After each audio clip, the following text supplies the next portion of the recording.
Carl say that, just remembering that that moment is so special. And obviously, it was really great being at Cornell with you those years ago. And we can't be together, physically, but it's nice to have the space to connect. And Curtis was really great. It was wonderful hearing Jean Valentine's work. And Jean was here a few years ago, visiting, and she had she was such a kind spirit. She was such a generous person. I think I was floored by just the way she kind of transformed every room that she walked into. And obviously, the losses in the last year have been profound. So the shock of like these voices, obviously, is just too much to talk about. I dedicated Imperial Liquor to my parents. I didn't necessarily sit down thinking that I would write about them. I think I was interested in music initially, but the more that I kind of began to burrow into these poems, I was shocked by the way, fatherhood and ideas of mothering and love and relationships seem to kind of bubble up to the surface in these poems. They were really young when I was born. They were 16.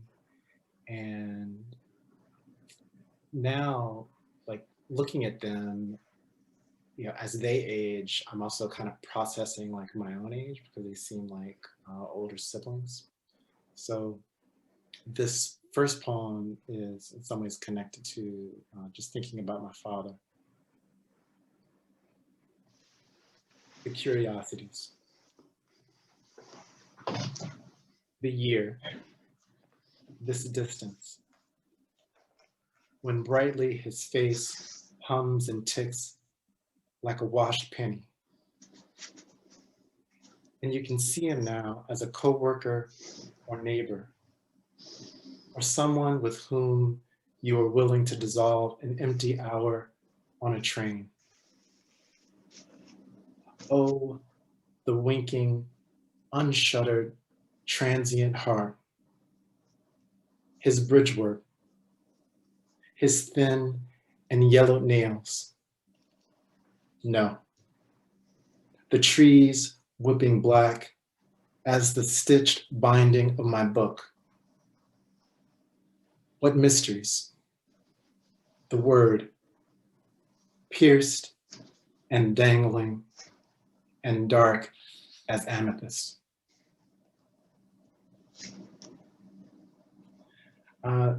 This next poem is for JB. I'm not going to name names, but the title of the poem kind of gives it away. The Wall. I never asked about your father, and I won't pretend to understand anything about removing a name or assuming one. Sound, I know, and how a certain laughter, too, is hand-sewn and set to memory, like braiding, or the way someone learns how to bead a mask. Oh, how we high-step beneath our painted umbrellas down the dim-lit avenues of the mind. Think of those who must have loved Ali simply because he was brash. Muscle shifting like smoke glass underwater. The dark and ever widening eclipse of his mouth. His Hector. His braggadocio. A black and curling sweetness in the ear like a caramelized orange. Think of those who loved too, the swift cacophony, the quick falling consonants of his so-called slave name. His father must have known before the press. Ali, Ali. how the name must have set something unnamed adrift. You see, I don't own my sons, but I'm sure now I've mortgaged the brightest corners where I danced until I couldn't breathe, and I sang without thinking. How could they ever know? What is there for any of us to understand?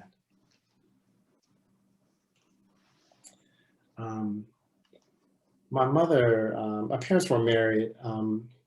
My mother married a man named Lonnie. I'm not sure if are there men out there like still named Lonnie? I feel like, you know how these names like Clarence, Cleophas, they just kind of disappear like in a generation. I think Lonnie is one of those names. It's not right to call him crazy, but like he was a pretty like mean man. He used to run down dogs. He would kind of randomly like get into fights with people. Sometimes he would just come home with like blood on his shirt, and you knew not to ask him.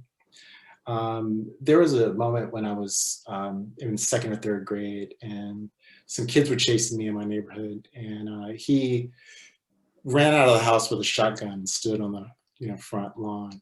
And to this day, like I still don't understand like how he knew something was going on. But it was this kind of strange moment where he was trying to look out for me. He had several daughters with other women. And eventually he and my mother divorced. And he died a few years ago, so I wrote this poem. Other women's children.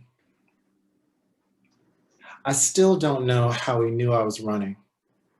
My mouth was open, or those boys were barking that loud. Not that I hadn't been chased by dogs. There's a moment when you can't tell from which angle it's coming, and the air is a red drum, and the trees lean away from you, and the ground is wet. Lonnie drove truck nights and grew strawberries in our backyard, which were small but sweet. You could taste his hands in the dirt, which the mouth learns to read as green and sweet. My mother made him liver and onions. We ate fish Fridays, and I wasn't allowed milk. He's why I like my eggs runny. I still don't understand anything about engines. I can't remember why those boys were after me. Maybe it makes sense why a Rottweiler would break a fence. Lonnie stood with his shotgun out front. Sometimes he wouldn't come home, or he'd walk into the house with his shirt bloody. When we left, my mother didn't want money. Not that we would have gone, but that other woman didn't even invite us to the funeral. Man, I bet Yvette's children have children. Lord knows what's happened to Chrissy now that she's too old to dance.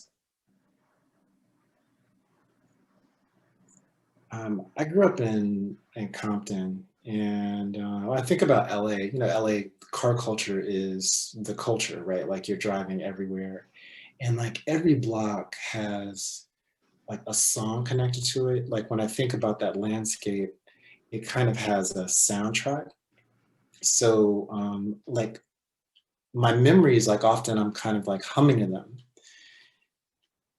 So usually, when I hear a particular song, I'm kind of shaken into the past. Doo-wop. You have to know something about wanting to be saved by a song, or have seen like a post-apocalyptic wave, a whole generation of hard-hearted men built for terror and self-sacrifice, all shatter against a single curb. My mother turned up every love song and sang as if the notes were liquid filling her lungs. I think what scares me most is that I've never seen her drunk. And in every car, the same tune is playing, as if that cry is holding the air, as if we are dying, as if we have never lived.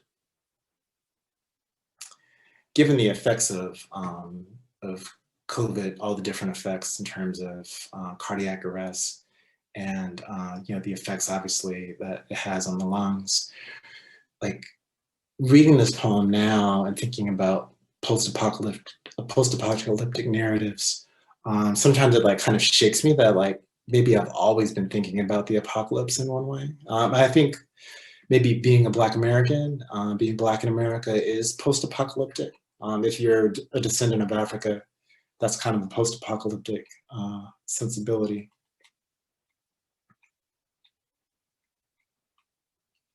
Delphonic.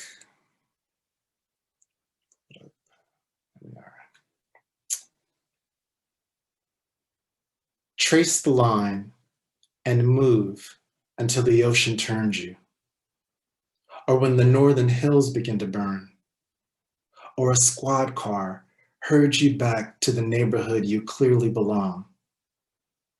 Once rolling down the window, I felt the Santa Anas pulling against my chest, and naturally I imagine a jailbreak of buffalo in a nearby valley, a rustle of names flooding my breath.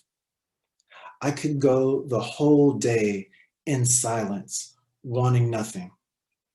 I could sit for hours on a curb and listen to the tires tear at the asphalt, or carry a woman's footsteps down an empty corridor and not think of loneliness. I guess I can't help but stare. In the rooms men pay to enter, the bass drum and vernacular alone are fantasy enough. So when the girl leans at the table and offers a dance, you say, "You are pearl and metal flake, my love." You say, "Your eyes are gold leaf and reflection."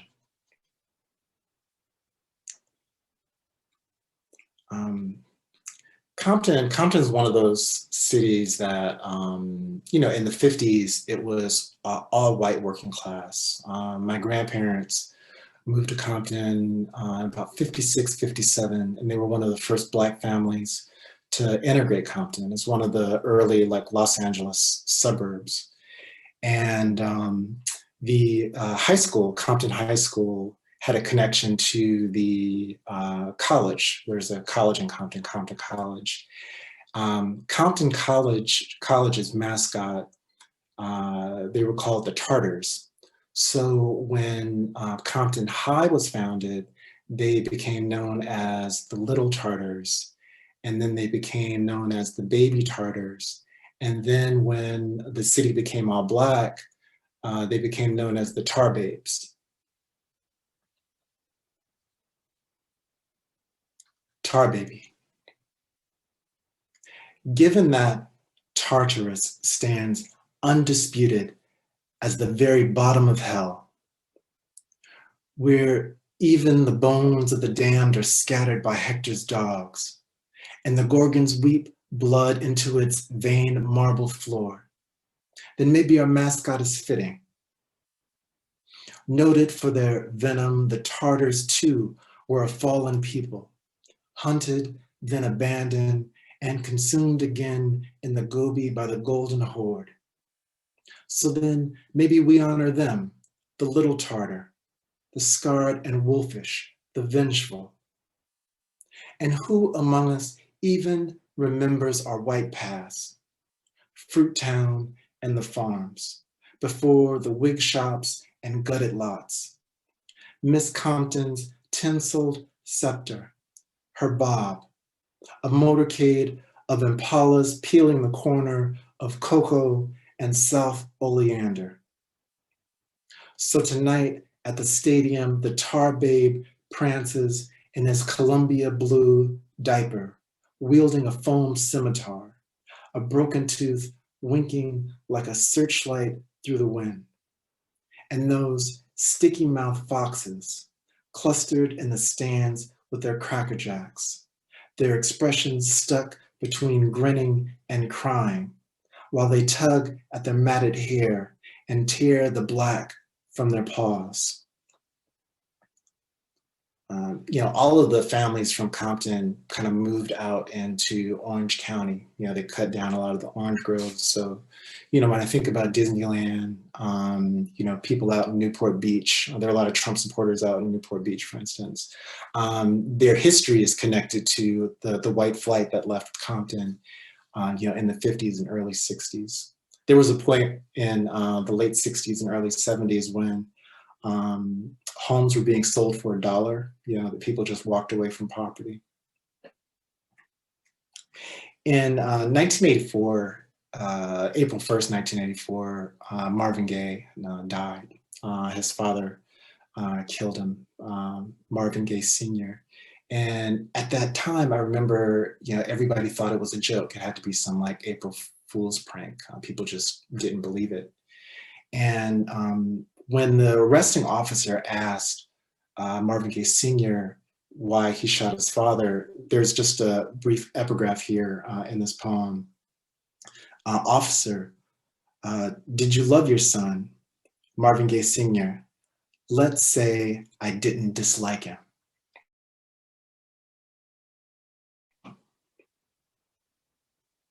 Maybe it's midnight if these gods don't live completely outside of gravity.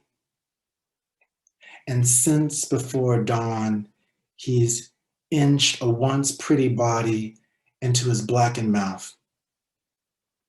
He's already devoured the right arm, licked past the pit, and that line where his son's head must have been has been drawn clean, save of course some blood. Painting, Goya must have considered his own hands, the dark nail beds, flecks of mixed color caked along his palm. What's dominant? There now, sidestepping the mathematics of prophecy, or how pragmatically one surrenders to will, which makes Saturn, as most fathers, caught in a darkness nearly animal, reduced to, rendered, as one renders flesh from spirit. Then the light brushing his knuckles, his greased streaked mane, his wild eyes, sugar browning, a crust becoming less celestial with each swallow.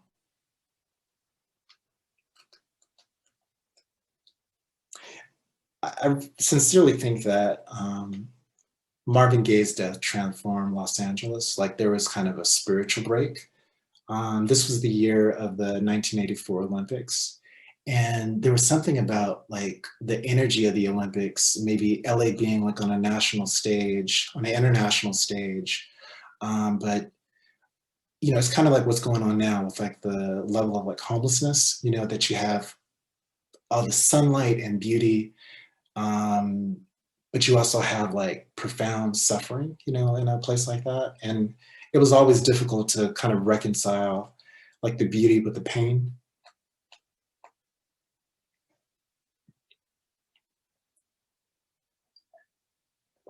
I just have a few more. And this poem is after Linda Gregg.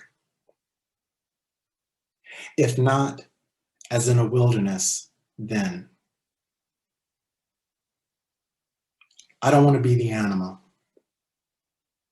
I don't want to be the one who pants and claws at the earth, who has to be lassoed down from the chain link fence because the smallest sound sets his jaws foaming, his heart on blast.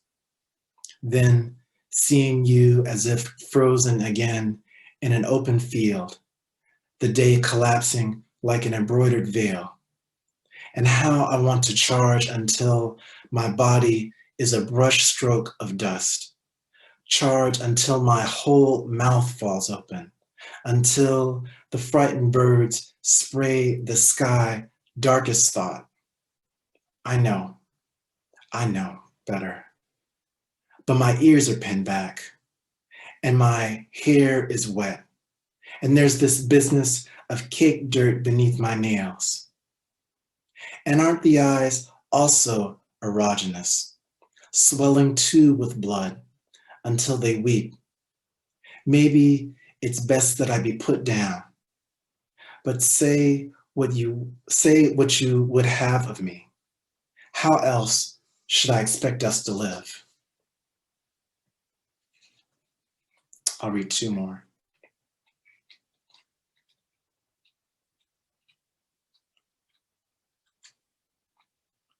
What spells trouble? You have, since, swallowed so much blood. The sailboats rap violently about the docks, and how heavy the gull's wings have grown. How sour, sourly beloved. And what shall we then call it? This consternation, a blue funk, some pestilence which hangs or blooms or paints itself silently within the many courtyards of the body or across that high court of the skull. What looms like another steamrolled peony or some pink paper moon. My last poem, when we think about gangsters, when I was a kid, didn't listen to gangster rap, right? Like it's gangster rap kind of imagined like a different world. All the gangsters when I was a kid, they listened to love songs. So like, early on, like in the 80s, like when people were tricking out their, Nissan trucks and Impalas, they were playing the Shylights and the Delphonics and Roberta Flack, Luther Vandross. Like you would hear these beautiful, syrupy songs during moments of profound violence. And it's hard to like communicate that, like how to capture it. Smokey. The most dangerous men in my neighborhood only listened to love songs. To reach those notes, a musicologist told me a man essentially cuts his own throat. Some nights, even now, I'll hear a falsetto and think I should run. Thank you. Thanks so much for being here, for your attention, for your time.